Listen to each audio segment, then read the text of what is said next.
2019 أعلنت وزارة الطاقة والمعادن والبيئة بالمغرب إحداث لجنة وطنية للهيدروجين، واللي الهدف ديالها هو ضمان الاستقلال الطاقي للمغرب وإنشاء خارطة طريق لتطوير البحث العلمي لإنتاج الهيدروجين الأخضر وتسويق هذا الثروة الجد بشركات أجنبية فيما أصبح كيتسمى بوقود المستقبل. واليوم وبعد مرور سنتين فقط أصبح المغرب مؤهل لاحتلال الريادة بهذا السوق والاستحواذ على أكثر من 4% من الطلب العالمي لهذه الطاقة الجديدة. بلا شك أنك كتسائل دابا شنو هو هذا الهيدروجين الأخضر وعلاش كيتسمى بوقود أو طاقة المستقبل وكيفاش غيأثر على الاقتصاد المغربي وغيضمن لنا الاستقلال الطاقي بعيدا على تقلبات السوق الدولية وغيمكننا من حجز مكان مع الكبار بالاقتصاد العالمي. كل هاد التساؤلات غنحاولوا نجاوبوا عليهم في هذا الفيديو، لكن قبل كل شيء كنتمنى من اي واحد كيشاهد القناه لاول مره يتابونا باش يعاونني نوصل اول 1000 مشترك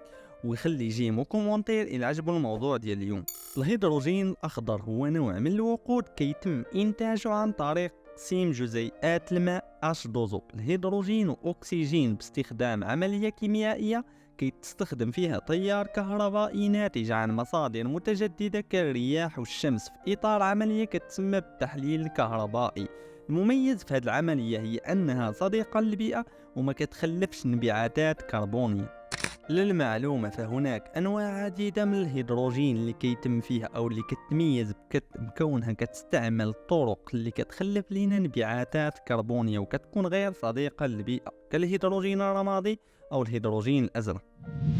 توفر المملكة على حوالي 3000 كيلومتر من السواحل البحرية وما يقارب 711 ألف كيلومتر مربع من موارد الطاقة المتجددة اللي كتجيها من تنوع التضاريس والمناخ الجاف اللي كيتميز به البلد. رسم خطة لاستغلال هذه الموارد ورفع الغلاف المالي للاستثمار بقطاع الطاقات المتجددة والهيدروجين ل 1.4 مليار دولار سنويا مكن المغرب من توفير البنية التحتية اللازمة لجذب المستثمرين الأجانب في هذا المجال.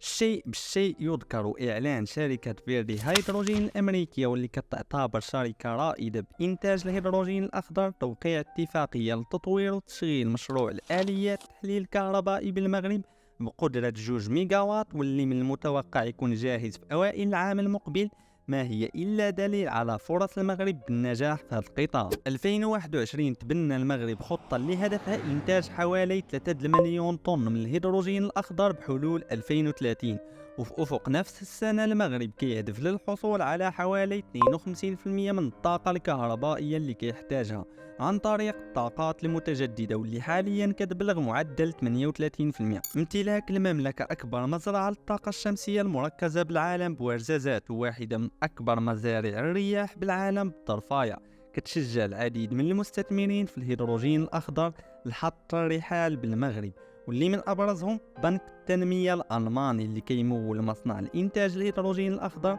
بحوالي 300 مليون أورو، بالإضافة لشركة CWB جلوبال أستراليا اللي في مفاوضات من أجل الاستثمار بالمغرب في هذا القطاع. هذا من غير الاتحاد الأوروبي وبريطانيا اللي موقعين العديد من الاتفاقيات مع المغرب في هذا المجال، خصوصا مع الدراسة أو التقرير اللي نشرته شركة ورارا إنرجي ريسيرش اللي قالت فيه أن استيراد أوروبا للهيدروجين الأخضر من المغرب يطيح على أوروبا أرخص وأقل تكلفة من إنتاجه محليا. من غير الموقع الجغرافي والقرب من أوروبا فتكلفة إنتاج الطاقة من مصادر متجددة بالمغرب هي من بين الأرخص تقريبا بالعالم، بحيث كتبلغ 35 سنتيم أي ما يعادل 3 سنتات أمريكية للكيلووات في الساعة. مؤخرا المغرب وباش يزيد القدرة ديالو في هذا المجال خصص أكثر من 1 مليون هكتار لصالح 454 مشروع، أغلب هذه الأراضي غتخصص لمشروعات الهيدروجين والأمونيا الخضراء،